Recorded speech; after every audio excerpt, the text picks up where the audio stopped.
Alright YouTube, it's time for the Occult video 136 on the Tunguska event. Of course, happened about a century ago in the very, very rural regions of what was then the Soviet Union. Or was it the Russian Empire at the time and not yet the Soviet Union? Doesn't really matter. Modern day Russia, of course. Why would this be in an occult playlist, you must ask? It has nothing to do with magic. Well, the occult is the unexplained as well. The paranormal is basically subjugated to the occult. You could describe it the other way around. Unexplained phenomena includes the magical side. I prefer the other possible explanation. The occult is not all black cats and wands, for those that haven't really studied the use of the term. Some people think that it's more about just folkish superstition and ghost stories. It goes well beyond that. The Tunguska event, of course, what happened at the time is that a massive explosion of some sort was witnessed in the sky, flattening trees for miles around in almost a butterfly pattern of sorts. It was actually recreated many, many decades later by Soviet scientists. They were using literally like matchsticks and using small explosives. They managed to recreate the same pattern, assuming certain height variables and blast size. And the ultimate estimate is that some number of megatons of blast were actually released. Now, this comes long before atomic weapons existed, and the explosion indeed was far larger than any early wave atomic weapon. It was possibly as large as Castle Bravo, some of these very, very large hydrogen bomb explosions that were used, these multi-stage nuclear weapons. So we're witnessing here some sort of phenomenon, but unfortunately nobody thought to really investigate the site for several years after the event because it was seen as mundane. It's like, oh, you know, these peasants and tribal people out there in the middle of the wilderness, they saw a big explosion in the sky. It, you know, ripped apart trees and broke windows and stuff. But who really cares? The Soviet Union only ended up actually bothering to study the site when somebody suggested, oh, well, if this is a meteor, there could be all sorts of easily obtained ore from that. An explosion of that size, they're looking at a fairly large object. We should probably go and mine it. And then the Soviet Union said, of course, oh, yeah, that makes sense. That would be good for industry. So we'll go and investigate it. And what they found was that there was no crater. Although they did at first speculate that some of these little bog pits around were actual craters from debris that had stayed somewhat intact and impacted the ground. No actual crater was found. They've speculated the possibility there's a lake there, I can't pronounce the name of it, that might be a meteoric crater. But then there are multiple theories as to how the event actually occurred. One, the reigning theory for some time was, oh, a comet entered Earth's atmosphere, blew up in the sky, and flattened this area. And because of the composition of a comet, back then they used the term dirty snowball. We now know that's not entirely accurate, although it does have a lot of like frozen gas and ice and so forth of different types.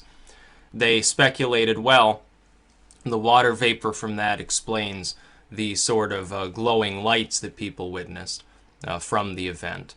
And it would explain why there was no impact, because the composition of this, as then considered dirty snowball, it would have basically, it blasted itself apart and there wasn't anything left to impact the ground. It was all, you know, what had been gas was completely vaporized. It was just all released as a massive explosion at the same time. The ancient alien sort of people have speculated, oh, it's like an alien atomic weapon or something along those lines. I don't believe in that specific theory on the Tunguska event. It wouldn't make any sense. Why would space aliens even need atomic or nuclear weapons? They'd have weapons that are far beyond that if they're capable of traveling through interstellar space. They wouldn't need to conduct such warfare, let alone, oh, let's hit this planet once with such a thing and then leave it alone. I'm sure that this will accomplish much. It wouldn't make any sense. Like they're going to use Earth as a testing ground for such a thing instead of bombarding some far-off moon or something along those lines.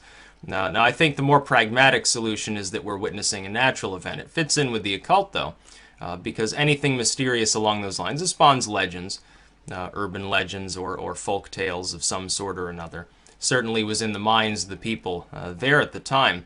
Apparently, there was some tribe, and they were the Soviet scientists, actually, that were going to go look for this non-existent, we now know, non-existent iron ore or nickel ore or whatever. Had some tribal people from the region lead them to the blast site because they knew where it was. And they refused to lead them fully there because they were afraid of something they called valley people or something along those lines.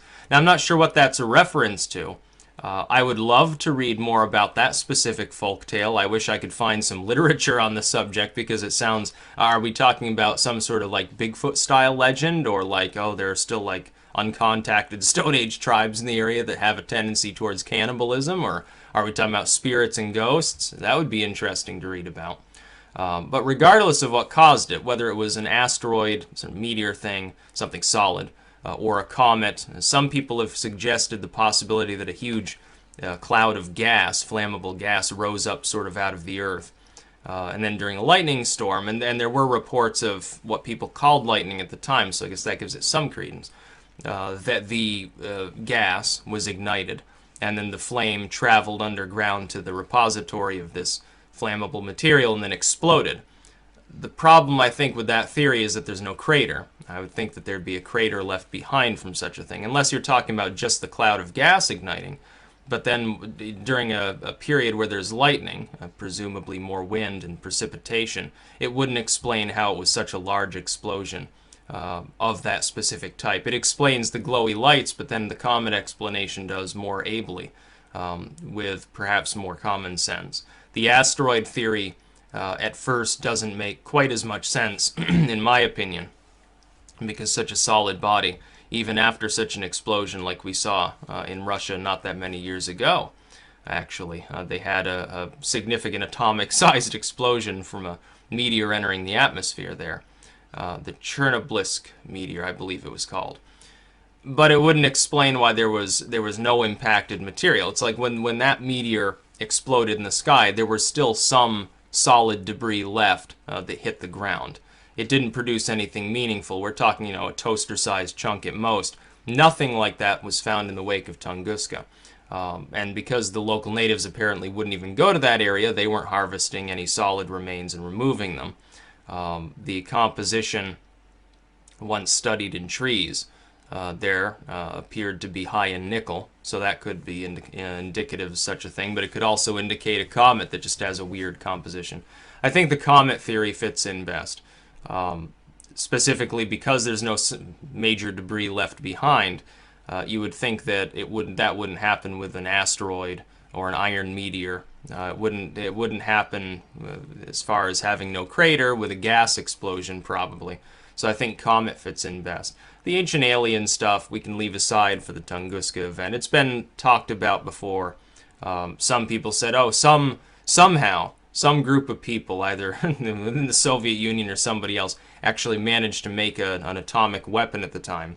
But because of the actual size of the explosion, it couldn't have been a primitive atomic weapon. It wouldn't have done nearly so much damage. It had to be some sort of object blew up in the sky and left no significant remnant behind. And that makes it mysterious because we still to this day don't actually know what it was. We can study the sort of chemical effects on trees from the time period, from lumber, or in these little bog pits and so forth. But there's no crater. There are no large chunks of debris left behind. Unfortunately, over the long span of time, you could have other meteors and so forth. Little bits of debris that make it through and do deposit material that might get conflated with that original event. And it makes it harder and harder as time goes by to actually justify any specific theory on the subject. That would be one problem. The other problem being this is still a relatively remote area. I can't imagine that there are a lot of people visiting that specific location, even if they're like looking at some of the old, now dead wood that was once standing in the wake of this. There aren't many people that perhaps have that much interest in it. Interestingly, the trees at the center of the apparent blast area were still standing, which indicates that the pressure went straight down and then flattened out, sort of like a mushroom cloud sort of arrangement, and then pushed everything else aside for miles in every direction in this sort of pattern. It's slightly mysterious. Anytime that a bunch of Soviet scientists wander up across a hill and before them they see several square miles of still standing but totally dead and stripped trees, they're going to be like, what the hell's going on? Not necessarily a supernatural event. It's one that has a natural source, but it's one that is still unexplained to this day. After decades and decades of constant theory and study, they don't even know specifically what object blew up in the sky to cause it. I suppose the ancient aliens phenomena, yeah, you could use that as an explanation. They just decide to fire a big rock at the planet for no reason at major speed. But I think perhaps the comet theory fits in best with the Tunguska event. That's about all. Peace out.